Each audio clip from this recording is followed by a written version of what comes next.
দেখুন এখানে চিকেন কষা হচ্ছে, আপনারা বাড়িতে এরকম চিকেন কষা বানিয়ে খাবেন, ভালো লাগবে।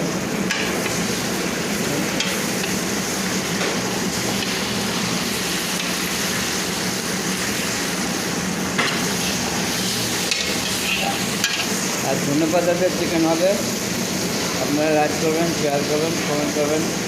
ধনেপাতাতে খেতে খুব ভালো লাগে চিকেন, এরকম বাড়িতে বানিয়ে খাবেন, ভালো লাগবে।